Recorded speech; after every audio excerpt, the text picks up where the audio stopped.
Ok? Ok, então vamos começar. Eu quero dar boa noite aos participantes do terceiro simpósio de gestão portuária. Com muito orgulho, nós estamos aqui na execução já do segundo dia. É a terceira edição desse evento, que muito nos orgulha, da Universidade Federal do Maranhão, o grupo de pesquisa Lab Portos, coordenado por mim, professor Sérgio Cutrim. Nós continuamos com a nossa missão. Ao criar o grupo de pesquisa, nós definimos a missão do grupo, que é conectar o setor portuário com a academia e a sociedade. São Luís é uma cidade portuária, precisa se reconhecer como tal e precisamos criar conexões de relacionamento e sinergia entre os principais grupos que contribuem para o desenvolvimento da cidade. Então, essa é a nossa missão. Assim, por extensão, estendemos esta missão ao simpósio. Eu defino o simpósio como um evento técnico e científico, ele não tem apenas a parte acadêmica. Amanhã nós teremos, na parte da manhã, a apresentação dos artigos científicos, mas também temos uma série de programações, atividades para os profissionais que estão no setor, para as pessoas que têm interesse em ingressar nesse mercado de trabalho. Nesse sentido, de discutir e debater temas importantes sobre quais são as principais perspectivas, as tendências de oportunidades para o setor portuário, com foco no estado do Maranhão. Imediatamente, nós pensamos no nome do Arthur Cabral. Arthur Cabral, uma ampla experiência executiva na gestão de instituições, foi o gestor-presidente da MOB, da Agência de Mobilidade, foi o gestor da Gasmar, empresa maranhense de gás, já tinha anteriormente uma experiência executiva no setor privado, ao mesmo tempo tem uma vivência acadêmica, experiência acadêmica em coordenação de cursos, em professor, engenheiro elétrico de formação e atualmente está fazendo o seu doutorado também em engenharia elétrica, também relacionado à temática portuária. Arthur, muito obrigado pela sua participação. Eu sempre costumo repetir essa fala, e eu agradeço muito às pessoas porque eles estão aqui doando o seu tempo e o seu conhecimento, dois dos ativos mais importantes que estamos sempre em busca deles. O tempo é finito e o conhecimento não. Então, você está aqui gratuitamente para contribuir para o simpósio e dar uma pequena contribuição em busca do que nós chamamos de desenvolvimento portuário, melhoria da relação porto-cidade. Então, Arthur, eu passo a palavra a você. E espero que tenhamos uma ótima noite. Ao longo da sua palestra, em alguns momentos, eu posso fazer alguns comentários, algumas perguntas, aproveitar as perguntas das pessoas. As pessoas que tiverem vontade de fazer perguntas já podem colocar no chat. Também quero informar que não precisam se preocupar com lista de presença. A plataforma emite um relatório com o nome das pessoas que logaram. E é isso. Arthur, boa noite. Passo a palavra para você. Boa noite, Sérgio. Boa noite a todos. Eu, antes de tudo, quero agradecer o convite, professor Sérgio. Professor Sérgio, de fato, é um destaque no nosso setor acadêmico, na UFMA, pela sua luta nas questões de negócio portuário, criar uma comunidade que faça debate em torno disso. Ele, quando me fez o convite para participar desse simpósio, eu disse a ele que eu poderia falar num assunto que eu venho trabalhando tanto no doutorado da UFMA, no grupo do PIB, do professor Allan Kardec, onde a gente tem pesquisado sobre a questão, aqui no Nordeste, aqui no Arco Norte, da distribuição de combustível, importação de gás natural e coisas nesse sentido. A gente, de fato, essa apresentação, essa discussão, ela acaba se centrando no complexo portuário de Itaqui, porque é o que vem se destacando, né? Não só em termos de Norte e Nordeste, como no Brasil, mas essa oportunidade está aberta a todos os portos da região. Então, Sérgio, muito obrigado pela oportunidade. De fato, assim, eu me sinto obrigado a compartilhar essas informações, esses conhecimentos, para desenvolver uma comunidade, não só uma comunidade na área acadêmica, mas na área empresarial também, que absorva esse conhecimento, né? Esse trabalho a gente vem desenvolvendo também para grandes investidores nacionais e internacionais aqui para a região, estudando o mercado de distribuição e o mercado potencial de petróleo e gás natural, e principalmente visando o que está acontecendo no mercado internacional e o que deve acontecer, fazendo projeções para os próximos anos. Então, vamos lá. Eu agradeço aí você ajudar na apresentação, que eu acabei não conseguindo carregar. Bem, do cenário atual, não há dúvida que nós devemos olhar muito para essa questão energética, né? E nessa questão energética portuária, o que hoje é uma grande oportunidade, e isso já está acontecendo fortemente, é na parte de combustíveis. E aí a gente fala de petróleo, óleo cru, fala de derivado de petróleo, principalmente a gasolina e o diesel. Falamos também do álcool, né? O álcool que faz os dois caminhos, tanto importamos como importamos. E também o gás natural, que ainda essa transação em portos brasileira ainda é incipiente, dado que boa parte do gás natural aqui no Brasil, ou ele é prospectado e explorado onshore, em terra, ou através de gasodutos submarinos das nossas plataformas no pré-sal, na Bacia do Campos e Espírito Santo, além do gasbol que vem da Bolívia.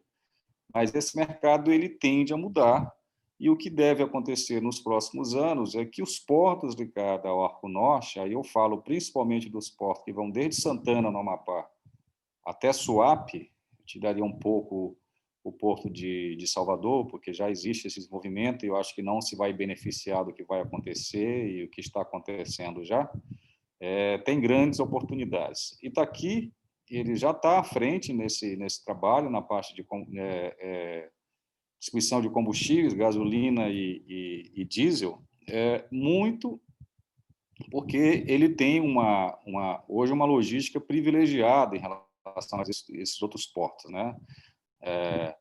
Além das duas ferrovias que chegam até ele, nós temos rodovias, que, claro, que ainda não é o ideal, nós temos muito trabalho a fazer ainda, mas o que já está sendo anunciado pelo governo federal, da concessão das rodovias 135, a 222 e outras aqui na região, nos dá uma perspectiva que, no futuro próximo, teremos ótimas rodovias ligando o complexo portuário daqui, da Ilha de São Luís, a todos os locais. Então, por exemplo, hoje já tem gasolina que chega aqui em São Luís, importada, e vai até Belo Horizonte.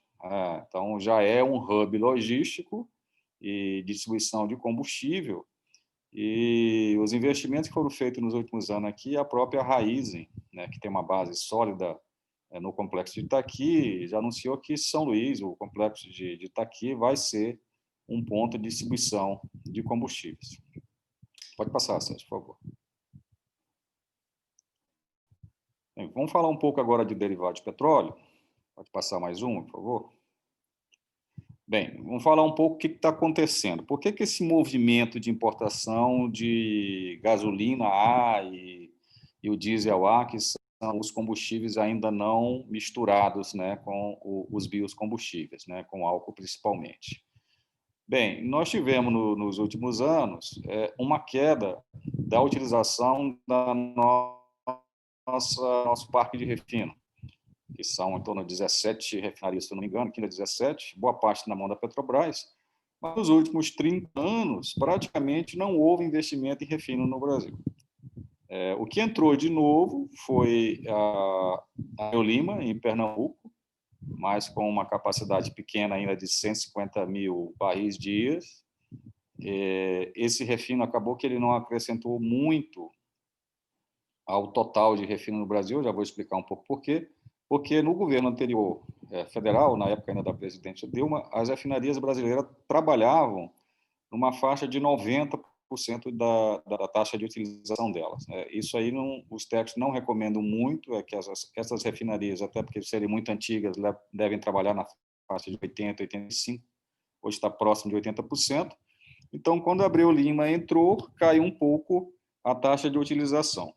Por conta do crescimento contínuo do consumo interno de tanto gasolina quanto de diesel, apesar das variações periódicas que tem, dependendo do crescimento econômico interno, nós tivemos que importar. esses combustíveis. E aí tem vários motivos também. É uma coisa que hoje é meio heterodoxa, mas assim, por que nós exportamos hoje petróleo? O Brasil está previsto até 2040 ser o segundo maior exportador de petróleo, fora os países da OPEP, chegando até 2 a 13 milhões de barris por dia. Hoje nós estamos chegando próximo de 1 milhão de barris por dia, muito para a China, porque esse petróleo que a gente está exportando é um petróleo pesado. O petróleo do pré-sal é um petróleo pesado. Nós não conseguimos refinar a maior parte dele aqui no Brasil, porque nossas refinarias foram construídas para um petróleo leve, que era o petróleo que se importava aqui no Brasil, e teria que atualizar elas, né? Enfim, a gente exporta petróleo bruto e a gente não tem capacidade também, no total, para gerar o consumo interno, e a gente acaba tendo que importar a gasolina e o diesel. Nesse aspecto, dois postos têm se destacado muito nos últimos anos, que é Itaqui e Suape. Mas Itaqui ainda na liderança, tanto de diesel quanto da gasolina, a gente vai olhar aqui. Pode passar, Sérgio, por favor. Bem, então, só uma projeção que foi feita pela EPE. A EPE é a empresa de planejamento energético do Brasil, ligada ao Ministério das Minas e Energia. Ela fez uma projeção que a nossa produção nacional de refino ela vai sair do atual patamar, crescer um pouco em óleo diesel, muito por causa de Abreu Lima, né? Se for mantido o calendário de Abreu Lima, ele vai passar de 150 mil para 250 mil, depois até 500 mil. E Abreu Lima está muito voltado para a produção de óleo diesel. Mas a nossa produção interna de gasolina, ela continua estagnada. E é uma coisa importante dizer para quem está em busca desse negócio, é o seguinte, olha, vamos tomar a decisão de implantar uma refinaria. Por exemplo, aqui já se faz refinaria gigante de 500 mil, 1 milhão de barris dia. Isso hoje se faz mais no mundo inteiro. Se faz refinarias pequenas, refinarias de 50 mil, 100 mil, 150 mil, e nós teríamos que agregar em torno de 500 mil, mais ou menos, barris dia de refino no Brasil. Uma decisão hoje de fazer uma nova refinaria, da tomada de decisão até, de fato, ela começar a produzir, leva um período de quase 10 anos. Então, nos próximos 10 anos, a gente não resolve esse problema, vamos continuar a precisar importar. Então, só para ter uma ideia, nossa produção, ano passado, de gasolina foi de 25 milhões de metros cúbicos, de diesel, 41 milhões de metros cúbicos. E nossa capacidade de refino, em 17 refinarias, é apenas 2,3 milhões de barris por dia, né? Então, ela não consegue acompanhar o crescimento do consumo nacional. Arthur, Pois não, Sérgio? só fazer um comentário, né? No seu slide anterior, você apresentou um histórico, né, de um longo período, até 2019, e nesse slide você apresenta uma projeção feita pela EPE. Só para a gente gerar um debate, eu vou te fazer uma pergunta Claro. para o momento presente, né? A gente já sabe que uma análise geral da movimentação portuária no sistema portuário brasileiro, ele teve um impacto pelo Covid, principalmente nos meses de fevereiro, março e abril, e já começamos uma grande retomada muito puxado pelo agronegócio, principalmente soja, né? Então, a pandemia ela fez aumentou a demanda pelo agronegócio, ou por forma das pessoas, dos países, das empresas se precaverem, ou por uma euforia generalizada, ou também para as pessoas estarem mais em casa e se alimentando mais, enfim. E o que aconteceu, nesse sentido, vem a minha pergunta para você. Em relação à pandemia, quais os efeitos da pandemia no mercado de petróleo que você está apresentando, o histórico e as projeções para o próximo ano? Olha, é evidente que o consumo de petróleo no mundo inteiro caiu, né? Houve menos mobilidade.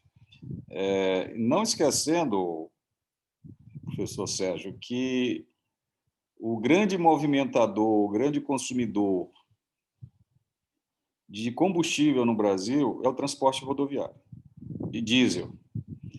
E esse não parou na pandemia, ele continuou. Mas a queda mundial do consumo aconteceu e você vê que nós saímos de um patamar de $60 o barril para $40. Já tem projeções, inclusive na própria UFAM nós fazemos algumas simulações matemáticas, que esse preço vai se estabilizar durante os próximos 10, 20 anos e vai lentamente começar a cair, porque há uma abundância muito grande de petróleo no mercado internacional, há abundância de gás natural também, continuam tendo descobertas novas, essas descobertas recentes aqui na Guiana e Suriname, de grandes reservas offshore, elas vão impactar o mercado internacional.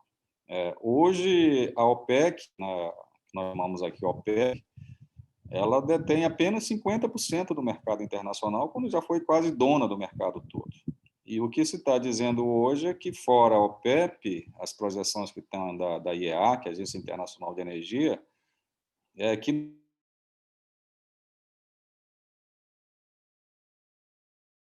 Estados Unidos. Então, muda a configuração. A África já é grande produtor e agora entra dois atores novos, né? E não esquecendo o seguinte, Sérgio, a maior reserva de petróleo do mundo está bem aqui do nosso lado, a Venezuela, que entrou em colapso por conta dos problemas políticos que o país está vivendo. Se o país voltar, de fato, à sua normalidade, nós entramos aí um outro grande produtor, né? O Brasil hoje, fora dos Estados Unidos, já é o maior produtor de petróleo, já passou a Venezuela, o México, né? E está mais ou menos no mesmo patamar do Canadá, mas muito atrás dos Estados Unidos, que é um grande produtor hoje em dia. Não sei se eu te respondi. Sim, sim, vamos continuar. Vamos lá. Pode passar. Bem, então isso aí reflete um pouco o que eu estava comentando. Então, veja só, de 2000 até 2020, isso é um gráfico que nós elaboramos lá na UFMA, olha como foi a produção nacional de petróleo no Brasil. Ano passado, nós chegamos a produzir 3 milhões de barris dia, quase 3, não chegou a 3. Esse ano nós vamos passar de 3.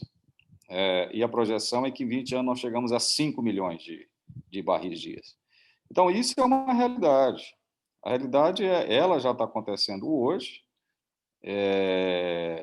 e vai continuar acontecendo. É lógico que, para manter essa produção, tem que haver novas descobertas. Por exemplo, a bacia de Campos é uma bacia que já está madura, já começa a declínio de produção, mas temos um poço, uma bacia, um campo gigante aí, que é Tupi, ali na área de Búzios, entre Rio e São Paulo. Mas, enfim, mostrar exatamente o que está acontecendo, mas é um paradoxo grande, a gente com abundância de petróleo e faltando derivados. E a realidade, o país não se preparou. Pode passar, Sérgio, por favor. Bem, isso mostra aí, esse gráfico é da IEA, Agência Internacional de Energia, a participação global no refino, né? E o que vai acontecer nos próximos anos, até 2040, em dois cenários. Um cenário que é um cenário de conservação de energia e outro cenário de não conservação. Mas eles estão muito parecidos, né? Mas o que se vê nesse gráfico aí, nas barras amarelas, é que começa a aparecer os países em desenvolvimento lá na Ásia, ocupando boa parte do refino mundial. Então, isso vai continuar acontecendo, né? Essa expansão do refino e o Brasil ficando para trás. A gente ainda está discutindo aqui se a gente privatiza ou não as refinarias da Petrobras. Na verdade, essa decisão em relação às refinarias da Petrobras é para desverticalizar o setor. A Petrobras estava desde a parte de produção até a parte de distribuição. E isso, normalmente, ele cria monopólios que é difícil, com o tempo, você ter competitividade. Isso está sendo modificado. Então, para você ter uma ideia do que acontece hoje com o superávit de produção de derivados nos Estados Unidos, né? Eles produzem 4,551 bilhões de barris e só consomem 3,39. O que acontece com essa diferença aí? Eles jogam no mercado internacional. Então, a gasolina que sai dos Estados Unidos, nós já vamos ver que a maioria que está chegando aqui dos Estados Unidos, ela chega aqui muito barata, ela está chegando mais barata que a gasolina que a Petrobras disponibiliza. Se aqui no Maranhão nós não tivéssemos o ICMS elevado em cima desses derivados, nós estaríamos com a gasolina muito barata, e ela já é uma das mais baratas do Brasil. Bem, continuando, por favor. Então, o que vem acontecendo ao longo dos anos? Por tudo que nós estamos falando aqui, nós começamos progressivamente a um crescimento da importação de derivados. O diesel, a gasolina, vocês veem nesse gráfico que está aparecendo aí, onde isso é crescente. De vez em quando tem uma queda, é muito em função das questões econômicas internas do país, mas a médio prazo é uma curva ascendente. E olha só, em 2019, nós importamos aqui no Brasil 11 milhões de metros cúbicos de diesel. Desse total, quase 10 veio dos Estados Unidos. Então, vem de lá. Então, quais são os portos mais próximos dos Estados Unidos aqui no Brasil? São os portos do Arco Norte. Então, é natural que Itaqui seja protagonista e todos esses portos aqui da região eles sejam protagonistas, por causa da distância. A diferença é em dias em relação aos portos do Sul. Vou passar, Sérgio, por favor.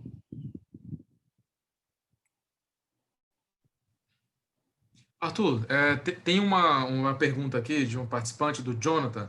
Eu sei que é uma pergunta bastante ampla, mas eu vou pedir algum comentário seu. Ele faz um comentário e depois ele pergunta: podemos afirmar que, devido ao Brasil ser um grande exportador de petróleo, é uma das cargas mais lucrativas para o Brasil? Você pode fazer algum comentário sobre a lucratividade dessa operação, rentabilidade? Eu vou fazer logo após falar sobre isso aqui, tá? Que isso aqui é importante. O que aconteceu a partir de 2009, né, na década passada?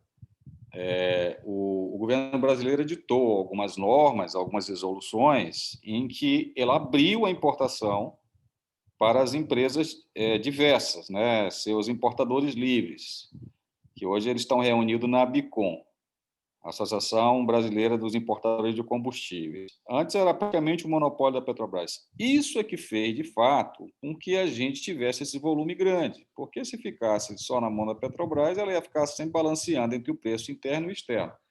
E é importante dizer o seguinte, a Petrobras ela mantém hoje esse preço com paridade internacional exatamente para poder ser vantajoso a importação. Senão, a gente tem déficit aqui internamente e vai ter problema de abastecimento. Mas, voltando a essa pergunta, que é muito interessante, eu posso dizer ao Jonathan o seguinte: Jonathan, em linhas gerais, o balanço financeiro de exportação de petróleo e importação de derivados, e nós importamos também uma parte em petróleo leve, ele está sendo positivo. Quer dizer, a balança comercial de petróleo e derivados no Brasil, ela está sendo positiva. Se é vantagem, olha, eu diria assim, a melhor coisa é você vender aquilo que já está transformado, né?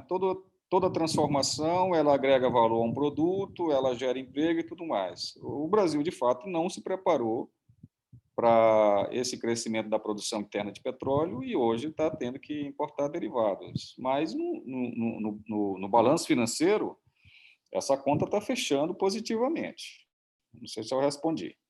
Bem, aí voltando à questão aqui da gasolina. Por exemplo, 2019, quase 3 milhões de metros cúbicos importados, quase 2 milhões dos Estados Unidos, uma parte está vindo do México também. Então, existe esse produto lá fora, bastante barato, vamos dizer assim, e os portos que se prepararam e estão se preparando estão aproveitando isso, né? A movimentação de combustíveis está sendo muito grande, e não só a importação direta, mas através de cabotagem. Pode passar, Sérgio, por favor. Bem, esse gráfico aí, ele é um gráfico muito importante que ele mostra o seguinte, ele compara o preço internacional com o preço interno, que é o que chama de PPI. paridade de preço internacional. É isso que a Petrobras está tentando fazer. Fazer com que o preço interno da gasolina e do diesel vale a pena você importar para vender internamente. Agora, cada porto ele tem o seu custo, seja o custo de logística própria, de tankagem, de distribuição e de importação. A importação, é lógico que o volume que você faz de importação e a distância que é percorrida, né, no trânsito do país de origem até aqui o Brasil, ele faz diferença. E o que está acontecendo? A gente vê essa linha de baixo aí. Quem que é essa linha de baixo? É Itaqui.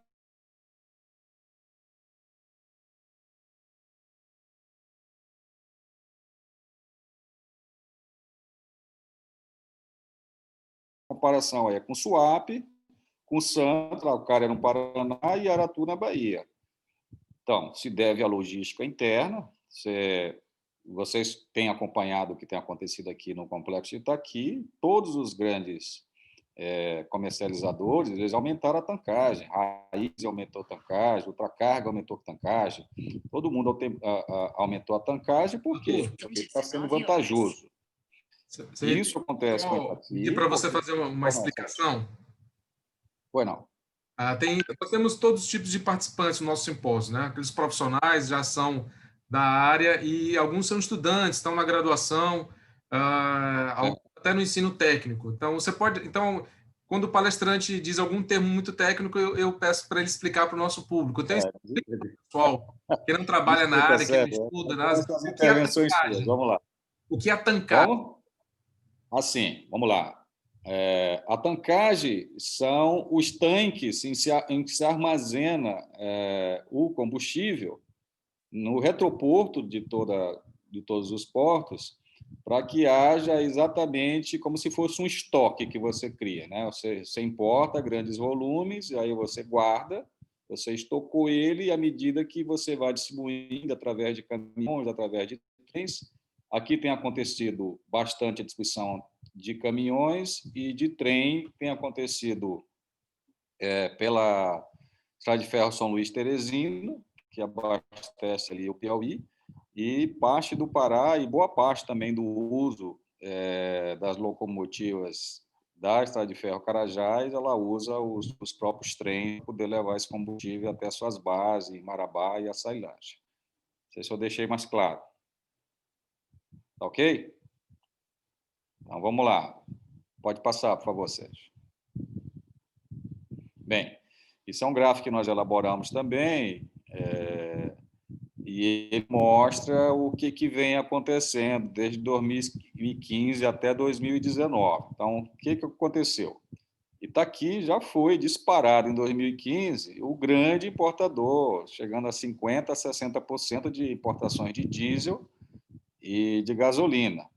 Isso se equilibrou mais, com o Suape entrando muito forte na parte de gasolina, mas Santos, Paranaguá ainda são fortes também, sinal que mesmo com um parque de refino brasileiro bastante concentrado na região sudeste, ainda há um déficit.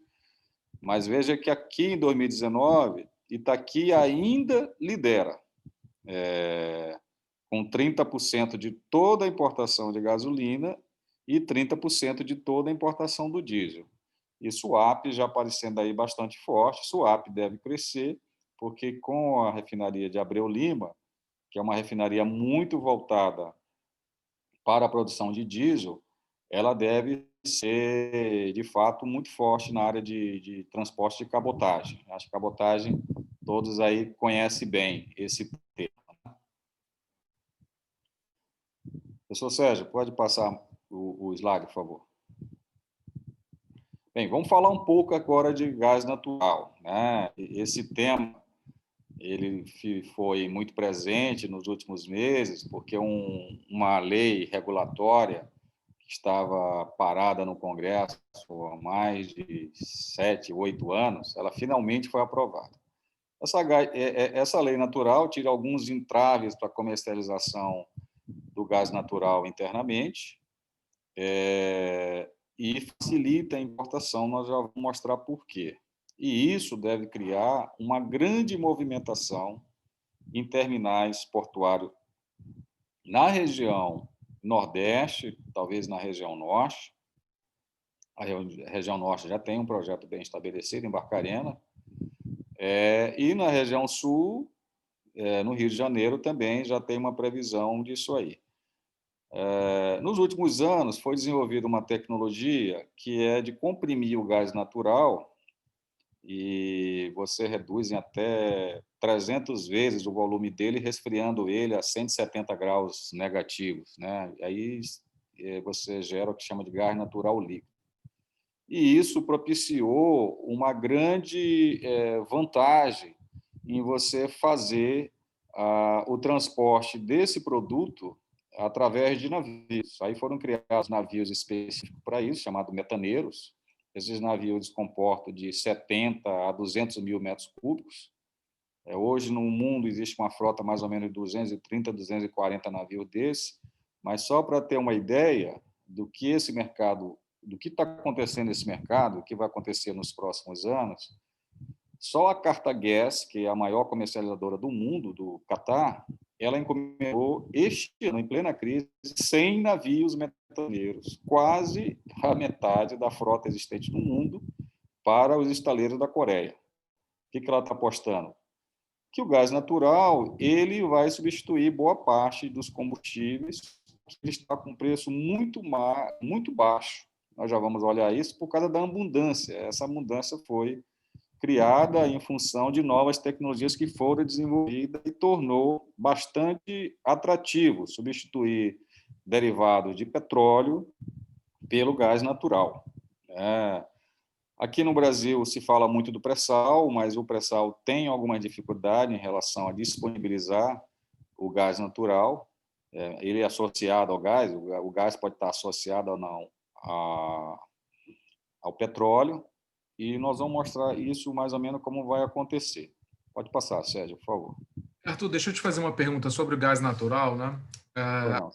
Por coincidência, na data de ontem, a Petrobras ela divulgou o seu balanço do último período, né? Esse balanço, ela divulgou um lucro bruto de 33,8 bilhões, né? Mais um lucro líquido negativo de 1,5 bilhão. Não assustou tanto o mercado, porque ela explicou no seu balanço que esse lucro negativo foi devido a operações de recompra de títulos, né, de dívida, e algumas questões tributárias. Não foi um prejuízo por motivos operacionais ou financeiros ou endividamento, né? Mas junto com essa divulgação desse último balanço, no mercado voltou à tona uma discussão sobre as possibilidades do lançamento ou pela Petrobras ou pela Shell de IPOs, né? Lançamento de oferta pública de ações de empresas específicas para a operação de gasodutos. Então, como que você analisa hoje a possibilidade de novas empresas atuando nesse mercado, ou no mercado e criando empresas específicas para a operação dos gasodutos? A primeira coisa que a gente pode falar disso é o seguinte: nos últimos anos, por que a Petrobras está se desfazendo tanto de ativos? Porque a Petrobras, por conta da euforia do pré-sal, ela chegou a ter a maior dívida privada do mundo. Então, ela teve que começar progressivamente a desfazer de ativos para reduzir essa dívida. Se desfazer dos gasodutos, como ela se desfez recentemente do gasoduto aqui do Nordeste, o Nordestão. Hoje o Nordestão ele é uma sociedade da Casse Depot e mais uma outra empresa, acho que é a Engie. Foi também uma exigência de TCU e os órgãos de combate à não competição, né? Isso é uma exigência que foi feita. Bem, como eu vejo, eu acho que o mercado tem que ser pulverizado. Esse mercado monopolista, eu já ouvi de executivos do setor de petróleo e gás, e eu já participei como executivo, você sabe, de que o mercado de petróleo e gás é naturalmente monopolista. É só na cabeça de brasileiro. Nos Estados Unidos é um mercado altamente pulverizado, não só por conta de produção, mas distribuição e tudo. Porque nos Estados Unidos o subsolo não é considerado da União. Aqui no Brasil, ele é considerado. Então, eu não vejo dessa forma. Eu vejo sempre a Petrobras como uma empresa que ela pensa óleo, ela não pensa gás. E o mundo mudou. O mundo tende a fazer uma migração para gás naturalmente. Nós vamos ter uma longa migração, isso que é de meio século, 50 anos, não acredito em menos disso, para energias totalmente renováveis, mas durante esse período, quem vai progressivamente dar suporte a essa energia renovável é o gás natural, porque ele é um gás mais limpo, é um combustível mais limpo, ele não emite dióxido de carbono, ele emite só o monóxido, em proporções muito menores que o petróleo. Então, essa substituição ela já está acontecendo. Com relação à Petrobras, eu acho que há tantos equívocos, e a gente pode falar isso aqui porque a gente não está atacando ninguém, apenas discorda de algumas políticas. Ela anunciou recentemente, lá no Rio de Janeiro, que vai reajustar os preços do gás natural que ela entrega para a distribuidora local em 20% a 30%. Por quê? Porque ela faz em vez de ela comparar o preço do gás natural interno com o preço do gás natural internacional, ela compara com o petróleo Brent. É brincadeira. Esses dois preços já foram descolados há muito tempo. A gente vai mostrar no gráfico aqui. O preço do petróleo Brent pode disparar, o preço de gás natural não sobe. Então, por que ela alia isso ao petróleo Brent? Porque ela não quer que o gás natural concorra com derivados. Ela hoje cria uma paridade nacional que o preço do gás natural aqui no Brasil, que é colocado para as indústrias, que é $14 o milhão de BTU, é o mesmo preço do óleo diesel. Enquanto no mercado internacional ele é $6. Não tem sentido. Não tem sentido. Mas eu acredito que com essa nova regulação, isso começa a mudar e vai haver novos atores, vai aparecer novos atores. Lá na consultoria, a gente tem feito alguns trabalhos para grandes players internacionais interessados no mercado aqui no Brasil, e principalmente na região Nordeste. Ok, ótimo. Vamos lá, Sérgio, por favor. Bem, isso aí é um pouquinho de como acontece a produção aqui no Brasil. Não é desse ano isso, mas isso não muda muito. Nós temos grande produção de gás nas bacias offshore do Rio de Janeiro e Espírito Santo, e em São Paulo, e em terra nós temos aqui no Amazonas e o Maranhão produzindo gás, que é um gás não associado, isto é, ele não está junto ao petróleo, mas só que, por exemplo, aqui no Maranhão ele é todo dedicado a um complexo de geração de energia elétrica. Se é certo ou errado, isso aí não me cabe aqui conversar. O Amazonas está a mesma coisa, né? Ele não só está... O Impache está sendo usado no polo industrial lá de Manaus, mas hoje ele já está indo até de caminhões lá para Roraima. Agora, esses números aí são totalmente enganosos, a gente já vai mostrar por quê. Pode passar, por favor. Olha só, esse gráfico aqui, ele diz tudo. E esse gráfico aqui foi feito pelo governo brasileiro, PE, Ministério de Minas e Energia. Apesar da produção de gás natural ter uma previsão de crescimento de quase 100% em 10 anos, a disponibilização de gás natural para o consumo, a produção líquida, ela praticamente vai estabilizar. Por quê? Porque grande parte dessa produção ela é usada para reinjeção no próprio poço. Ela é reinjetada para manter a produtividade desses poços relacionado ao petróleo. Por quê? Porque o negócio da Petrobras é petróleo, ele não é gás. A Petrobras não muda essa postura dela. Mas, além disso, tem alguns outros problemas. Esse petróleo e gás do pré-sal, eles têm um teor de CO2 muito alto. Então, você...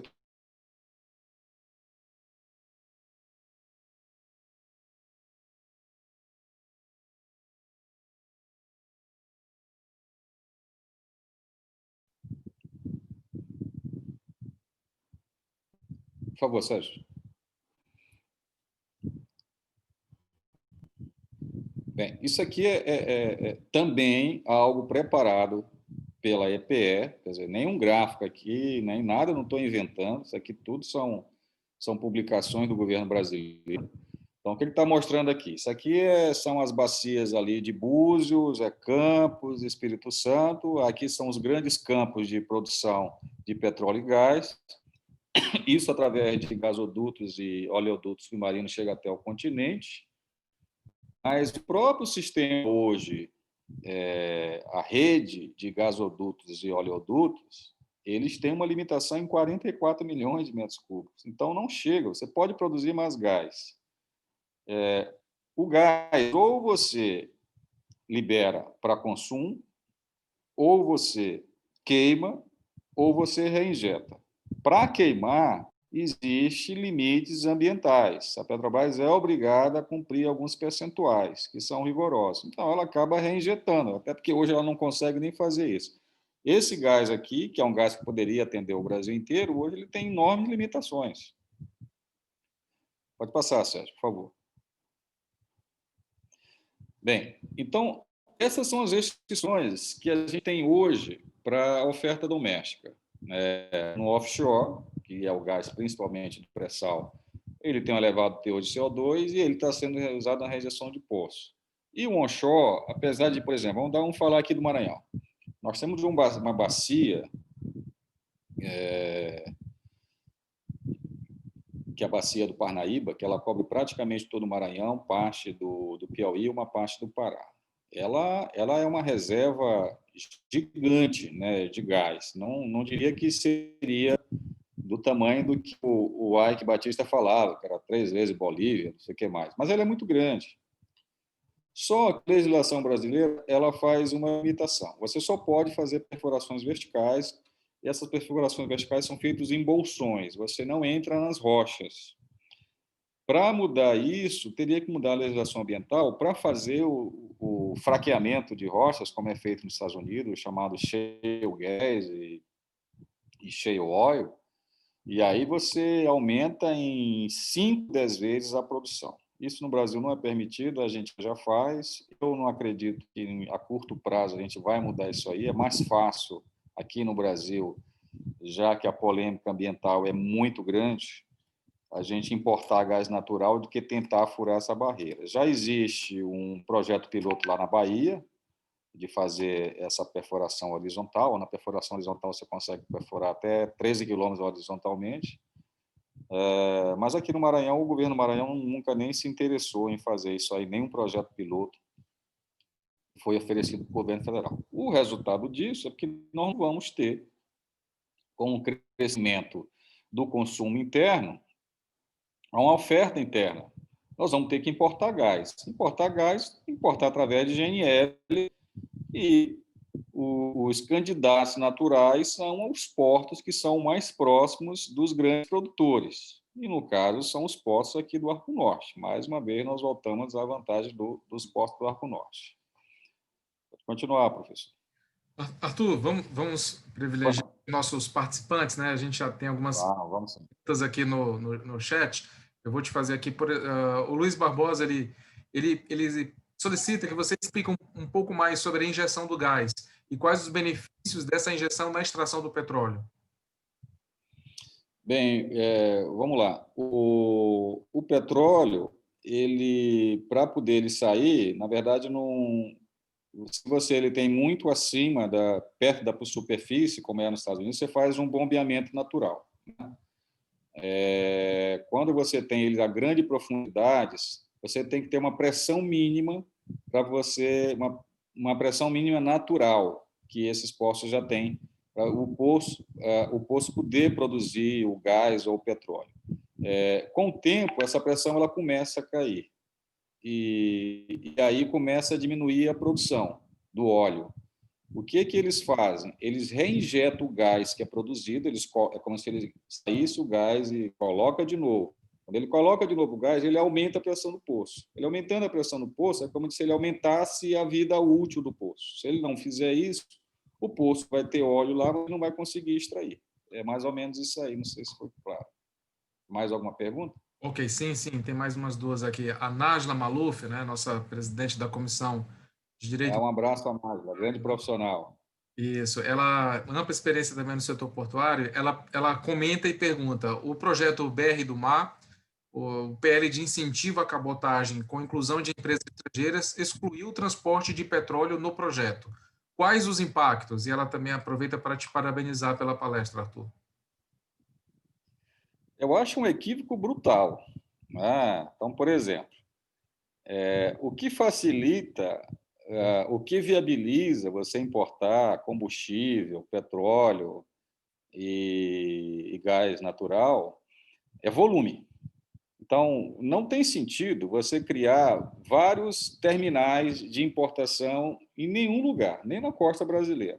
Mesmo aqui no Arco Norte. Você não vai criar um terminal de importação em Barcarena, outro em Macapá, outro aqui em São Luís. Não, você cria um grande para importar um volume grande. E, a partir daí, você distribui.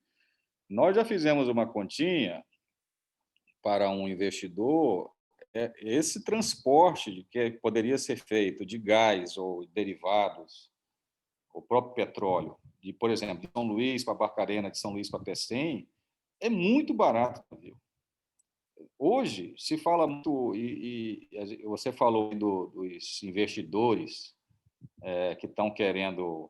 Na verdade, eles querem dinheiro público para construir gasoduto. Hoje não tem sentido gasoduto do jeito que vai. O gasoduto que seria construído de Fortaleza, Teresina, São Luís, seria uma fortuna, 9 bilhões de reais. Nós já fizemos as contas. Se você transportar por caminhões e navios, você não gasta um décimo disso aí. Isso aí é mais aquelas tentativas de, você é muito claro, de tunga ao Tesouro Nacional. Isso não tem sentido. Agora, eu lamento, eu realmente não conheço bem a legislação do BR do Mar, eu não estou tendo para participar de um monte de webinar que está tendo aí, que eu deveria estar assistindo, mas vou me inteirar sobre isso, doutora Nájila.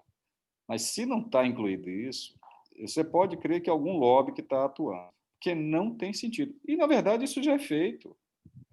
GLP já é transportado, derivado já é transportado, eu não sei se querem dar mais ou menos. Mas, por exemplo, a nova legislação do gás já criou uma facilidade. PIS e COFINS não vai incidir nessa importação. Isso é uma vantagem absurda. Né? O Brasil tem que reconhecer o seguinte: nós temos uma mania aqui no Brasil de que tudo a gente tem que produzir aqui internamente. A gente só tem que produzir internamente aquilo em que nós somos competitivos. Se nós não somos competitivos, nós vamos importar. O que nós somos muito competitivos hoje? Tem algum país mais competitivo do que o nosso negócio? Não existe. Não existe. É questão de tempo o Brasil dominar todo o mercado de agronegócio no mundo. Já está dominando, mas vai dominar tudo. Agora, petróleo e gás, a gente tomou algumas decisões erradas. Tomou tarde demais. Agora, proibir cabotagem, eu acho que vocês devem estar sabendo que o sindicato, a associação aí dos caminhoneiros, pediu para o ministro Tarcísio, que estava hoje aqui em São Luís, para retirar o projeto BR do Mar lá do Congresso. É brincadeira. Quer dizer, os lobbies sempre atuando. Doutora Nájila, eu realmente não vi esse aspecto, eu vou até olhar, porque é um absurdo, a gente tem que protestar contra isso aí. Mais alguma? Eu vi alguém perguntando aqui sobre onshore, offshore. Desculpa, às vezes eu acabo usando alguns termos que são termos comuns na nossa área. Tipo, vamos lá, onshore quer dizer em terra. Quer dizer, todo petróleo e gás produzido em terra é onshore. Offshore é aquele que é produzido no mar. Tá? Por exemplo, o pré-sal ele é produzido no mar a grandes profundidades. Então, ele é offshore. Desculpe aí. Mas Nada, é sempre assim mesmo, pergunta, Arthur. por favor. Pode continuar. Vamos lá. Bem, isso eu peguei alguns itens aqui que vai gerar impacto na importação. Então, por exemplo, primeira coisa é zerar a alíquota de PIS e COFINS para a importação de gás natural. Tem que zerar. Tem que, na verdade, dar uma competitividade nesse gás. Segunda foi desverticalizar o setor. Então, por exemplo, aqui na própria Gasmal, onde eu presidi um período, a Petrobras era uma das sócias através de uma subsidiária que é a Gaspetro. Então, ela participava desde lá da exploração, que a gente chama de mainstream, até lá embaixo, né, na distribuição, que é o downstream. O governo tomou uma decisão, a Gaspetro, que acho que até está acabando, está saindo de tudo isso aí. Está saindo. Ela vendeu mais da metade das ações dela para a Mitsui. e acabou gerando alguns conflitos aí com os outros sócios. Aqui na Gasmar tem um conflito hoje da Mitsui com o outro sócio privado. E a outra coisa é o livre acesso às instalações. Isso é tão importante. Eu vou dar um exemplo que aconteceu nos anos recentes, acho que há 2 anos atrás. As empresas de gás aqui do Nordeste, como não estavam conseguindo comprar da Petrobras os volumes e a preços satisfatórios, resolveram se juntar num consórcio e fizeram uma tomada de preço internacional e compraram um grande volume de gás para entrar pelo terminal de Salvador. Compraram. De quem é o terminal de Salvador? Da Petrobras. O que aconteceu? A Petrobras disse, não, esse gás não entra aqui, porque o terminal é meu. Então, o que o marco regulatório diz hoje? Não, o terminal é seu, mas você dá livre passagem para quem realmente precisa disso, como já acontece no setor elétrico.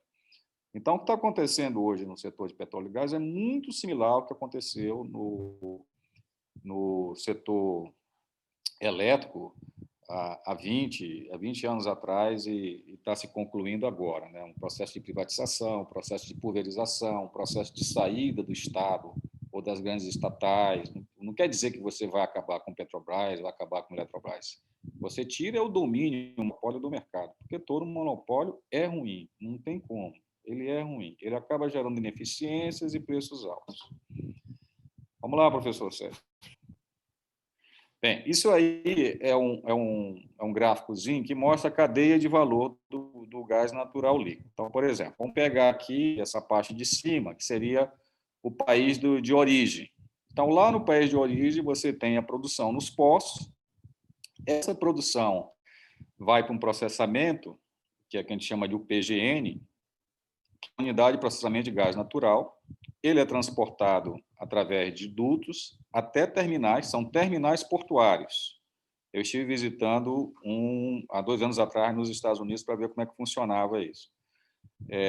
Ele, nesse terminal de gás, que fica já numa área portuária, ele faz a liquefação. Ele transforma o gás em líquido através da compressão, ele chega a 173 graus negativo. E aí, nesse terminal, ele joga no navio metaneiro. O navio metaneiro, ele faz a travessia até para lá ele tem um terminal de regasificação que ele faz o processo inverso. Esse terminal de regasificação pode ser em terra, pode ser onshore, ou pode ser um navio, que se chama um FCRU, que é uma unidade de gás natural flutuante, né? Os projetos que estão previstos aqui para a região norte, tem um em Barcarena e tem 2 em estudos aqui na Baía de São Marcos, e o que tem também lá em Pecém, eles são flutuantes. Ele serve tanto como regasificador, como ele é a tancagem. A tancagem pode ser no próprio navio, como pode ser em terra também. A partir daí, ele é distribuído por gasodutos, ou através de caminhões, ou através da própria cabotagem, né? Então, aparece até no gráfico aí um naviozinho saindo de lá, isso aí é cabotagem, né? Você traz em grandes navios e distribui em navios menores. Pode passar, professor Sérgio. Bem, agora olha só o que está acontecendo com o gás natural. Para você ter uma ideia, os Estados Unidos, há 10 anos atrás, era importador de gás natural.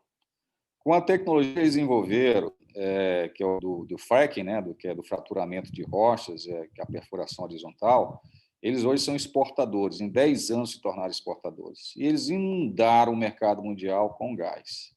Então, nós saímos aí de 1 bilhão de metros cúbicos dia em 2010, para chegar em 2050, é uma projeção, que eu acho que vai ser até maior, de 3,5 bi de metros cúbicos por dia. Então, vai inundar o mercado, e a um preço que ele já é o competidor do petróleo.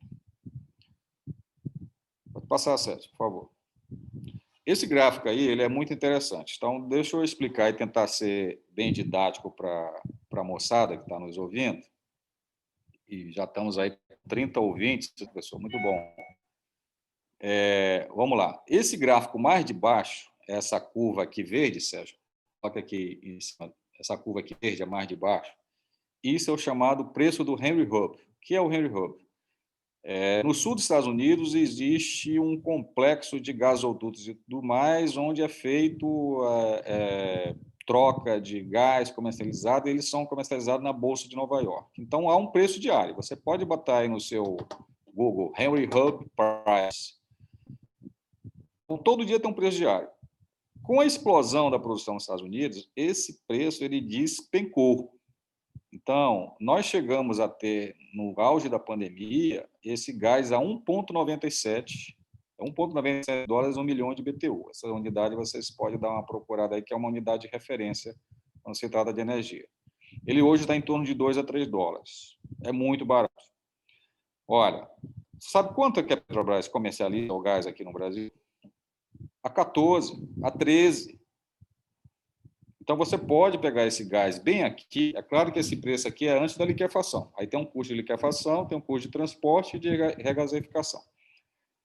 O grande custo em todo o processo onde sai caro as instalações, são as instalações de liquefação. São feitas lá fora. A de regasificar, que seriam feitas aqui no Brasil, elas são muito mais baratas. Em média, custa aí em torno de 100 a 500 milhões de dólares, quando uma unidade de liquefação custa aí 2, 3 bilhões de dólares. Bem, as outras curvas. Aí nós temos o petróleo Brent lá em cima. Apesar das quedas do petróleo Brent, que é o preço de referência mundial, é o preço do petróleo do Mar do Norte, você vê que ele chega a 5 vezes o valor do preço do Henry Hub. E aí temos aí o preço de referência na Ásia, eles todos vêm caindo, e tem o NBP. O NBP é National Balance Point, que é o preço de referência de gás. O gás importado na Grã-Bretanha dos Estados Unidos. E esse gás hoje que compete fortemente com o gás russo. E nós temos um preço que a gente chama de Brasil 10. O que é o Brasil 10? É o preço posto do gás aqui no Brasil, que, em média, ficaria 6,5, né? 6,5, 6, 7, 8, mas muito mais barato do que você comprar da Petrobras, por exemplo. Eu acredito que, se a gente aumentar os volumes aqui, nós vamos chegar a $5 um milhão de BTU. Um preço absurdamente baixo em relação ao que está disponibilizado dentro do mercado brasileiro. A última conta que foi feita do gás natural, do pré-sal, pela própria EPE, é que o preço dele, na melhor das hipóteses, custaria $13. Então, eu não acredito que a gente vá usar aqui gás de pré-sal. A gente vai usar gás importado mesmo, porque é vantagem, é extremamente competitivo. Vamos lá, professor Sérgio. Se alguém não entendeu um desses monte de siglas aí, por favor, pergunte, porque às vezes a gente acaba falando e não... Tá certo. Arthur, a gente está agora, nesse momento, com 120 pessoas assistindo a sua palestra. Explica para o nosso público, Arthur, como é o processo da regasificação. Pronto. Na liquefação, o gás é resfriado, né, a 170 graus negativo, e esse gráfico aqui é um gráfico interessante. São duas figuras que mostram aqui na costa do Golfo, nos Estados Unidos, os grandes terminais que foram construídos nos últimos anos. Corpus Christi, Freeport, Cameron, Sabine Pass. Elba Island é um porto. Eu tive lá nesse terminal. Melhor, não foi Elba Island, eu tive em Cove Point. Ele tanto exporta quanto importa. Então, eles estão pegando todo o gás que é produzido aqui nessa região sul dos Estados Unidos e estão exportando. Então, através de gasoduto, eles tiram dos poços, levam até esses terminais. Nesses terminais é um processo eletroquímico, onde eles resfriam o gás e ele comprime. Quando ele comprime, você pega um volume enorme de gás e reduz até em 300 vezes, você coloca dentro de tanques. E isso foi desenvolvido nos últimos 30 anos, navios específicos para isso. Então, você coloca esse líquido, né, nos tanques dos navios, tem vários tipos, e com isso você faz. Então, por exemplo, os grandes players mundiais hoje de exportação de gás são Austrália, Catar e Estados Unidos. A projeção, a Austrália ela investiu muito nos últimos anos. É que o grande exportador mundial de gás seja a Austrália, em segundo seja os Estados Unidos e em terceiro o Catar. E o Brasil vai ser importador. Ele vai importar porque ele vai fazer essa substituição até por questão do Acordo de Paris, nós temos que reduzir nossas emissões de CO2 e monóxido de carbono, e o gás natural ele ajuda muito, né? Não tem mais sentido a gente estar usando em processos industriais, óleo combustível, que é muito poluidor, carvão mineral e a própria lenha, né? E temos outras coisas que são muito interessantes, por exemplo, uma grande reserva de gás natural fica muito próximo aqui da gente, próximo da Venezuela, que é Trindade e Tobago, que é um grande exportador mundial, fica 2 dias de navio aqui de Itaqui. É muito próximo, mas é uma vantagem extraordinária a gente ter essa reserva aí. E, mais recentemente, as reservas que foram um pouco mais abaixo e mais próximas do Brasil ainda, que é Suriname e Guiana, que vão ser grandes competidores a nível mundial, tanto de gás quanto de óleo. Pode passar, por favor. Bem, essas são algumas continhas que eu fiz usando aquele calculador lá do Sea-Distance, que tem na internet, de quanto seria o tempo de viagem por milhas náuticas, considerando aí mais ou menos 10 nós de velocidade, se for chegar a 20 nós, pode ser maior, mas 10 nós em média, saindo do principal terminal de gás lá de Trinidad e Tobago, que é o Atlantic, ou do principal dos Estados Unidos, que é o Cameron. Então, veja só, vamos fazer uma comparação aqui com Itaqui, Suape e Rio. O Rio, tempo de viagem de Trindade e Tobago para lá seriam 7 dias. De Cameron seriam 12 dias. De Suape seriam 4 dias para Trindade e Tobago, 8 dias e meio de Cameron. E aqui, para Itaqui, nós teríamos 2 a 2,6 dias e 7 dias dos Estados Unidos. Por que é importante essa distância? Porque quando você tem uma distância menor, você precisa ter uma tancagem menor, quer dizer, uma reserva maior, uma reserva menor, um estoque menor e menos viagens. Com menos viagens, você gasta menos, porque um navio metaneiro você paga por dia. E por dia, isso significa você pagar de 50 a 100 mil dólares por dia, dependendo do tamanho do navio. Vamos lá, Sérgio. Bem, isso foi comparativo, essa comparação que foi feita pela própria Confederação Nacional da Indústria, que hoje é uma grande defensora da inserção do gás natural da matriz energética brasileira. E você vê hoje que esses dados são de 2015, mas hoje é mais ou menos a mesma coisa, porque o preço do Henry Hub se manteve. O preço no Brasil, o preço 10, que é o preço posto, ele já é igual do Reino Unido. Eu acho que agora, com Trindade e Tobago e Suriname e Guiana, esse preço fica menor ainda, fica muito mais competitivo. Nós vamos se aproximar de 5, 6 dólares. Né?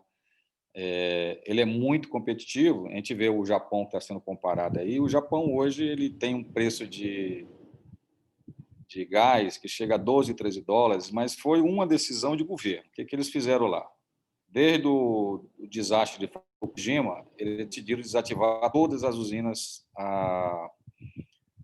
nucleares e colocar usinas a gás natural. E não importava o preço. Essa é decisão de governo, não importa o preço. Então, por isso que eles compram o gás muito caro também, além de que eles são muito distantes dos centros produtores, eles importam dos Estados Unidos, eles importam da Austrália e tudo mais. Vamos lá, Sérgio.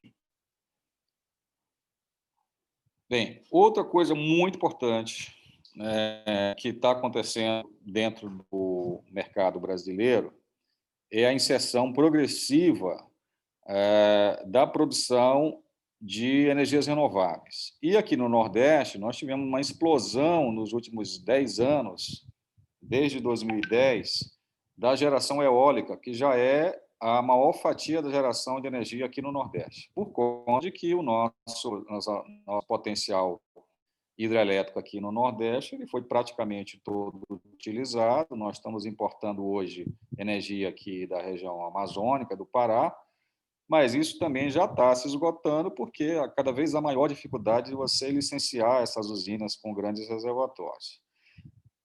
O que isso impacta para o gás natural? Simples. Essa energia é intermitente. Você não tem ela funcionando o tempo inteiro. Períodos, por exemplo, período do primeiro semestre aqui no Nordeste, que chove muito, cai bastante essa geração, apesar de que aumenta a produção hidrelétrica. Você tem que ter o que se chama de energia de base, quer dizer, aquela energia que está sempre presente. Isso vai crescer cada vez mais. Então, o crescimento da energia eólica, ela vai puxar o crescimento do gás natural. E isso já está acontecendo. Já tem vários projetos, tanto aqui para o Maranhão, quanto para o Ceará, quanto para o Pará, de usinas termoelétricas a gás natural. Da onde vem esse gás? Por exemplo, lá em Pecém, nós temos algumas usinas a gás natural, esse gás é importado. Lá é GNL, chega o GNL. Está parado lá por questões contratuais com a Petrobras, deu algum problema e a Petrobras também tinha algumas usinas, ainda do início do ano 2000, quando houve aquela crise de energia no país, a óleo. Essas usinas tinham uma energia caríssima, $1.000 megawatt-hora. E o governo decidiu antecipar o fim desses contratos e no próximo ano vai leiloar essas usinas para que elas não sejam transformadas em gás natural. É mais volume de gás que você vai precisar aqui na região Norte e Nordeste. Pode passar, Sérgio, por favor. Bem, em resumo, o que eu vejo como oportunidades? Para petróleo derivados, falando praticamente em derivados, tem a parte de chip, que é o transporte, tem a parte de tankagem, que é armazenamento, e tem a parte de distribuição. Por exemplo, aqui no Maranhão, nós já temos uma empresa genuinamente maranhense que trabalha com distribuição de combustíveis, né, com bases aqui no interior do estado. Gás natural, o shipping ele vai acontecer, isso é feito por grandes empresas internacionais. Os terminais de GNL, para mim, em 4, 5 anos, 4, 5 anos, não, minto, em 10 anos aí nós teremos um terminal em Barcarena, nós teremos um terminal em São Luís, ou talvez mais de um terminal em Pecém já tem, terminal em Suape vai ter, e provavelmente até Santana também tenha, por causa da proximidade lá com a Guiana e Suriname. São enormes oportunidades, os investidores, os empresários e os próprios estudantes que se interessarem por essa área, vocês podem ter certeza que vai gerar muitos empregos e isso é uma tendência de mercado irreversível e que o governo finalmente começou a facilitar para que isso aconteça. Pode passar, Sérgio. Bem, eu queria agradecer aí o professor Sérgio, Lab Porto, pelo convite, queria agradecer também os colegas lá do PIB, né, da UFMA, que nos ajudaram em algum desses gráficos aí. O meu contato aí, para quem quiser fazer alguma pergunta adicional, que não der tempo aqui. Meu perfil no LinkedIn é esse aí, José Arthur Cabral, e estou muito satisfeito em estar participando. Sérgio, muitíssimo obrigado, estou aqui à disposição para as perguntas. Ok, Arthur. Muito obrigado pela sua disposição, pela sua palestra, que tentou aí, traduzir, distribuir um conhecimento e traduzindo aí de uma forma acessível para todas as pessoas. Alguns termos técnicos é impossível, tem que explicar, tem que ser citados, né? Algumas pessoas sempre retomam aquela temática da refinaria aqui no Maranhão, né? Que nós tivemos aí tristes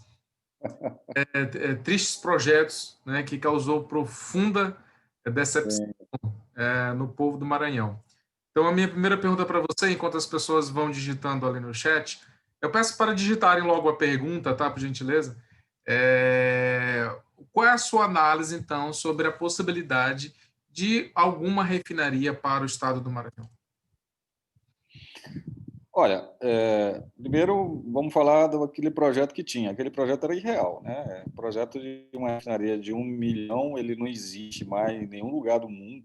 Refinarias gigantes, né? Nem de 500 mil. Os projetos que têm acontecido nos últimos anos são projetos de refinaria de 50 mil, no máximo 150 mil, no máximo. Eu acho que cabe sim a gente ter um refino aqui em São Luís, ou próximo a São Luís, mais uma refinaria de no máximo 150 mil barris dia. Mais do que isso aí, não vejo mercado. Por exemplo, 150 mil barris dia hoje, ele conseguiria atender boa parte do Nordeste. Então, não vejo necessidade não de a gente ter uma refinaria gigante aqui, não vejo nem mercado para isso aí. mas eu acho que sim, tem um mercado para uma refinaria de porte pequeno aqui em São Luís, por conta de mercado, né? Não adianta você investir. O que aconteceu lá com o Suape? O Suape era uma refinaria de 500 mil, depois virou de 250 mil, está em 150 mil, e eu acho que tão cedo não chega a 250 mil. Entendi. Ok. Teve uma pergunta anterior de um participante que eu esperei para você falar, que eu sabia que tinha um slide sobre energia eólica, mas então, de uma forma um pouco mais detalhada, eu quero pedir para você comentar como se dá, então, na sua opinião, se irá existir uma sobreposição entre o mercado de gás natural e de energia eólica, se eles serão competidores, ou se não, quando a gente analisa o mix de produção de energia, ele vai fazer parte, cada um com seu segmento. Como você vê a relação entre esses dois mercados? Eu vejo que eles são complementares. A luta dos investidores hoje é que esse mercado de térmicas, a gás natural principalmente, eles entrem na energia permanente, eles sejam usinas que eles rodam o ano inteiro. Isso acontece, por exemplo, a usina aqui de Santo Antônio dos Lopes, ela roda de 9 a 10 meses por ano. Quando chega o pico do regime hidrológico aqui no Nordeste, ela deixa de operar. Mas esses contratos todos são chamados contratos take-or-pay, né? Mesmo quando essas usinas elas não estão operando, elas recebem pelo menos 50% da produção máxima que elas poderiam estar operando. Então, são contratos que são feitos dessa forma. Para mim, eles jamais vão ser competitivos, jamais vão competir entre eles, vão ser sempre complementares, não tem sentido. A tendência do mundo mesmo é que, no máximo, em 50 anos, a gente tenha a energia totalmente limpa, mas hoje a gente não tem uma tecnologia para armazenamento de energia, né? Que a nossa presidente Dilma, de forma um pouco infeliz, chamou de botar vento em saco. Né? O que ela quer dizer é o seguinte: olha, eu tenho que gerar o vento, gerar com o vento e armazenar energia, mas não existe tecnologia para isso, armazenar em grandes quantidades. Enquanto não existe isso, você vai ter que uma fonte que ela não depende de um fator externo, como sol ou vento, que ela esteja operando, que aí vai ser exatamente o gás natural, e isso já está acontecendo no mundo inteiro. Tem uma pergunta em relação a esse slide, o que era, Sérgio? Não, o Antônio ele pediu para voltar, mas ele não escreveu a pergunta, Antônio. Enquanto eu vou fazer a outra pergunta aqui para o Arthur, ele pode digitar. Arthur, uma outra pergunta interessante. Me parece, então, que a gente percebe que é um mercado que irá expandir muito. Neste sentido, para as pessoas que estão interessadas no mercado de trabalho, qual é a formação acadêmica mais atrelada a esse mercado? Como que uma pessoa poderia se preparar para poder atuar nesse mercado de trabalho? Olha, esse mercado todo, se a gente olhar esse slide, o que nós temos aí? Logística. Né? Aí você tem logística portuária, logística rodoviária, a distribuição de gás natural através de caminhões é muito complexa do ponto de vista de logística. Ela é muito complexa. Então, exige profissionais bastante qualificados.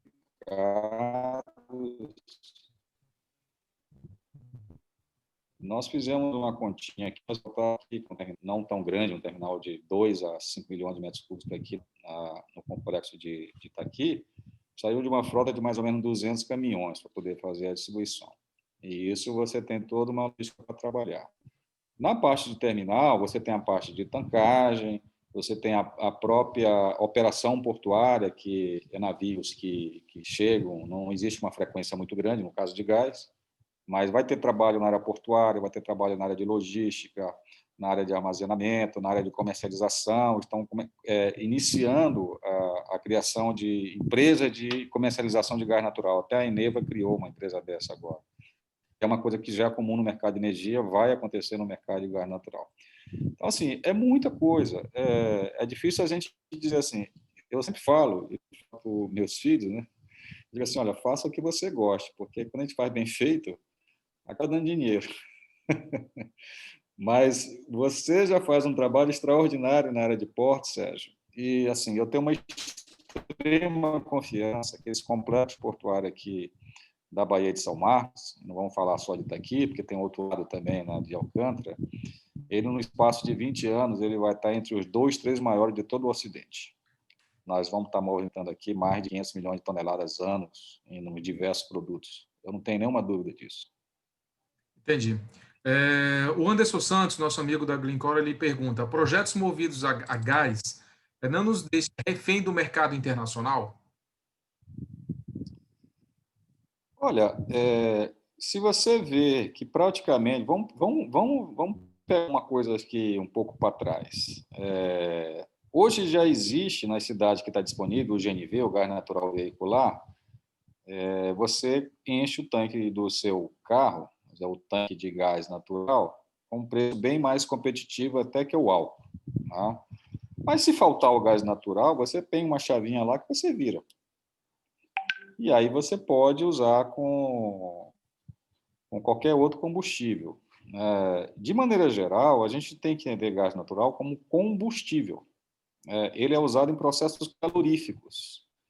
E indústria, que essa transformação, ela exige investimento vultuoso, dependendo do tipo de indústria. Mas nós já fizemos algumas contas aqui, por exemplo, a indústria de ferro-gusa aqui, a substituição para o gás natural seria extremamente vantajosa em termos de custos. A indústria de cimento, todas essas indústrias que têm processo calorífico, ela é extremamente vantajosa. A dependência ou não, o que está acontecendo? A gente tem que se preocupar muito se existe abundância ou não. Existe abundância no mercado internacional? É aquela velha preocupação. Por que a gente tem que ter tudo internamente? Claro, a gente não pode estar dependente, né, de importações. E eu diria que a única importação que você não pode estar totalmente dependente é que os chineses se preocupam hoje, que é comida. Porque se você ficar sem comida, você morre, né? Mas combustível, eu não vejo isso. Esse mercado... Nós temos uma globalização, Sérgio, que ela é irreversível. Você tem que atuar no que você é competitivo, você tem que produzir o que você é competitivo. Senão, você faz troca. Se você tem um gás natural a 2, 3 dólares aqui nos Estados Unidos, por que você vai consumir um gás que custa 13 dólares no Brasil? Isso não tem sentido. Nenhum sentido. E aí, isso é um dos motivos da baixa produtividade da economia brasileira. A gente achar que tem que produzir tudo aqui dentro, mesmo a preços absurdos. O mercado de gás natural ele ficou tão forte nos últimos anos. Antigamente se fazia contratos de gás natural de 10, 15 anos para garantir abastecimento. Está todo mundo acabando com isso. Está todo mundo fazendo contratos de curto prazo, de 2, 3 anos. Porque os preços toda hora caem. Toda hora caem. E abundância. Né? Se você tivesse uma projeção, o gás natural vai acabar daqui a 20, 30 anos. Não. Cada hora a gente descobre uma reserva nova, uma reserva nova, uma reserva nova. Entendi. Arthur, tem mais uma pergunta aqui do Adrian. Ele diz: como a indústria petrolífera e de derivados está lidando com a incessante busca por energias renováveis e tendência de diminuir o uso de energias poluentes? Acha que pode cair drasticamente ou a expansão pode continuar? Olha, há 2 anos atrás, eu assisti uma palestra lá em Washington do presidente mundial da Shell, ele fazendo uma projeção do que seria a Shell em 50 anos. E é muito bacana quando a gente vê um executivo falando de coisa, preparando uma empresa para um futuro que nem ele vai viver. Isso a gente vê muito pouco no Brasil, né, Sérgio? O que está acontecendo e as grandes players internacionais, como Exxon, BP, Shell, estão fazendo? Elas estão se transformando em empresas de energia. É isso que a Petrobras deveria fazer. E resiste muito. Ela continua se enxergando como empresa de óleo. Então, esses grandes conglomerados internacionais eles já estão avançando na produção de energias renováveis. Daqui a um tempo, é porque você tem que enxergar combustível, petróleo, gás, como energia. Você não pode separar as coisas. Não tem como separar. E um dos trabalhos que a gente faz lá na UFMA, que a gente juntou isso com o professor Alain, foi assim, olha, tem um pessoal que estuda energia elétrica, tem um pessoal que estuda derivado, tem outro pessoal que usa... Não, todo mundo tem que trabalhar junto, isso é energia. Então, isso já está acontecendo nas grandes players do mundo, Sérgio. BP, Shell, Aramco, todas elas estão fazendo isso. E aqui no Brasil, como sempre, a gente fica remando contra a maré. Todo mundo se enxergando como uma empresa de óleo, como uma empresa de gás. Não existe isso. Existe empresa de energia. Isso é um passo que daqui a pouco as empresas de energia elétrica também vão ter que dar. Não tem como. Ok. O Jonathan fez uma pergunta que eu vou me permitir responder. Ele fez uma pergunta sobre se o novo Porto São Luís, se ele será um concorrente do Porto do Itaqui. Então, eu diria para você assim, hoje o Complexo do Maranhão, do Portuário do Maranhão, tem dois grandes projetos, né? O projeto do Porto São Luís e o projeto do Terminal Portuário de Alcântara. O projeto do Porto São Luís, apesar de estar mais adiantado do que o Terminal Portuário de Alcântara, porque, afinal, já estava em fase de terraplanagem, ele foi judicializado, né? Então, existem ali dois tipos de processos. Existe um processo das comunidades que ainda resistem em sair ali da região, não aceitaram os acordos, e existe um processo da empresa contra o governo do estado pela contrapartida que não foi executada. O governo do estado chegou a cancelar a licença que foi dada a pedido seguindo o pedido do Ministério Público. Então, nós não sabemos, hoje está uma grande incerteza. Por conta disso, analisando o terminal portuário de Alcântara, que ainda não está na fase de terraplanagem, está na fase de estudos para início da sua a construção em 2022, eu acredito mais no futuro do TPA, do Terminal Portuário de Alcântara. Não existe, por exemplo, ali tem uma população quilombola, a Grão-Pará, que é a empresa proprietária do projeto, ela já fez um acordo com aquela comunidade, então não há esse tipo de conflito, e pelas potencialidades ali do projeto, eu acredito que o TPA terá mais futuro do que o projeto Porto São Luís. Em relação à competição, Jonathan, eu quero dizer o seguinte, na verdade, eu vou repetir as palavras do Jailson Luz, né, diretor de Planejamento e Operação do Porto de Itaqui, que ele já respondeu a sua pergunta. Ele disse no nosso simpósio, quando ele estava apresentando o estudo de caso, que ele acha muito boa a concorrência. Então, sim, seja o Porto São Luís ou seja o Terminal Portuário de Alcântara, serão concorrentes. Mas a concorrência, o Arthur também já fez uma palavra nesse sentido sobre o monopólio, quanto isso gera ineficiência, ela é muito positiva para todo o setor. Não é isso, Arthur? Qual a sua opinião sobre isso? Olha, eu não vejo nem competição nisso. Na verdade, Sérgio, vamos fazer algumas projeções aqui. Vamos falar só em grãos. Não vamos falar nem em minério de ferro. Vamos falar um pouquinho de minério de ferro. Minério de ferro, a Vale, por conta dos problemas ambientais lá em Minas Gerais, vai ter que transferir 70 milhões de toneladas para cá, para o sistema norte dela. Isso vai sair por onde? Ele vai sair aqui, com Ponta da Madeira. Se Ponta da Madeira não puder ser ampliada, ele vai usar outro terminal para fazer isso. Talvez o TPA, talvez outro. Vai fazer. Primeiro ponto. Segundo ponto, grãos. Hoje, Matopiba está em torno de 25, 30 milhões de toneladas ano. Qual é o potencial do Matopiba, segundo a Embrapa? 150 milhões de toneladas. Isso vai sair por onde? Vai sair por aqui. Então, eu acredito, por isso que eu falo hoje, não falo mais complexo de Itaqui, eu falo complexo da Baía de São Marcos. Porque daqui a alguns anos, não sei quantos anos, isso depende muito da viabilidade financeira dos projetos, eles se capitalizarem, nós teremos entre 5 e 6 terminais portuários aqui na Baía de São Marcos. Na verdade, o Porto São Luís, acaba que um dos sócios do Porto São Luís é cliente nosso lá na consultoria, eu vejo com muita tranquilidade que aquilo vai acontecer. Estão apenas resolvendo alguns pontos. Por quê? O principal problema de qualquer projeto é capital. Se ele tem capital, ele se resolve. Se tem mercado, ele vai acontecer. O TPA resolver o problema dele de capital, ele vai acontecer. Se não resolver, por mais que tenha mercado, não resolve. Mas se ele não acontecer com os atuais sócios, ele acontece com outros. Eu acho que a gente tem que tirar um pouco assim. Eu ainda vejo que nós temos que mudar um pouco a configuração institucional aqui na Baía de São Marcos. A gente ter uma autoridade portuária que, ao mesmo tempo, é dona de um porto, eu acho complicado. Eu acho que tem conflito de interesse. Isso aí eu falo para qualquer um, é a minha visão, cada um vê do seu jeito, mas eu acho que tem conflito de interesse. Eu acho que tem que ter uma autoridade portuária e tem que ter uma empresa que faça a gestão do porto Itaqui, seja ele público, seja ele privado.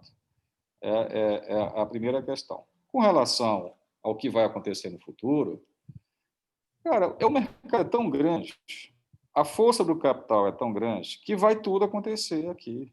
Vai acontecer. Seja Porto São Luís, já existe o Porto Mearim começou a se movimentar de novo, né? O proprietário do Porto Mearim faleceu, mas eles já estão vendendo lá a licença que eles têm. O Porto Mearim deve acontecer, então a gente deve ter mais portos aqui dentro da Ilha de São Luís, em Embacabeira, mas também vai ter do outro lado. O outro lado só tem um problema hoje, é que a logística não está resolvida, não tem ferrovia, não tem rodovia, não nada, isso tem que ser resolvido. Mas eu não vejo competição, não vejo. É só você ver o que está acontecendo com o terminal lá, o Tegran. O Tegran chegou a 20 milhões. Daqui não consegue exportar 20 milhões. Hoje não tem condição. E está aqui por vários problemas, é um porto estrangulado, é um porto que não tem como crescer retoporto, por causa do problema do plano diretor de São Luís, que não se resolve, aquela questão lá de zona rural e tudo mais. Eu sou otimista, Sérgio, eu acho que tudo isso vai se resolver. Eu não sei se eu ainda vou estar trabalhando ou vivo mesmo, eu acho que tudo isso acontece. Acho que vai estar assim. O George faz um comentário, não foi uma pergunta, um comentário, sobre, uma sugestão, que a UFMA deveria estudar a produção de energias renováveis. Né? A UFMA está estudando, né? Existem alguns programas e alguns grupos de pesquisa, como o Arthur comentou, dedicados a... Existe o Instituto de Energia lá que faz esse trabalho. Não é do nosso grupo, é outro grupo que faz isso. Sim, e muitos não sabem, mas assim, existe um Instituto de Engenharia Elétrica na UFMA, que ele está pesquisando e executando um grande projeto com financiamento para a produção de um piloto de uma usina de geração de energia maremotriz, né, usando a força das ondas. Então, eles estão pesquisando. Ao final do projeto, será entregue um piloto dessa usina, porque realmente nós, com as características da nossa maré, das nossas ondas, existe uma grande possibilidade de geração de energia. Né? Eu acho, Arthur, que não temos mais nenhuma outra pergunta, tem alguns comentários aqui positivos. A Letícia fala que o Porto São Luís é um grande empreendimento. Eu acho que nós vamos seguir aqui para o término do nosso evento, né? Nós programamos para terminar até às 8 horas.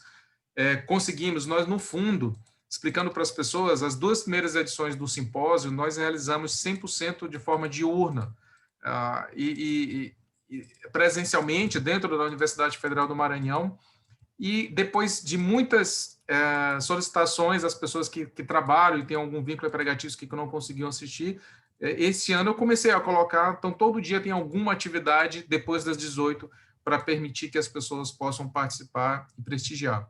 Então, nesse intuito aqui, nós estamos coroando o final do segundo dia do nosso simpósio. Arthur, te agradeço bastante. Vou te entregar pessoalmente um brinde em agradecimento aqui produzido pelo nosso simpósio. Né? Quero dar alguns lembretes para o dia de amanhã. Amanhã nós temos uma programação bastante cheia no nosso terceiro encontro. Na parte da manhã, nós temos 2 eventos paralelos, a apresentação dos artigos científicos. Ao mesmo tempo, teremos 2 palestras, a palestra do diretor-geral da ANTAC e da Jaqueline, a sua assessora especial.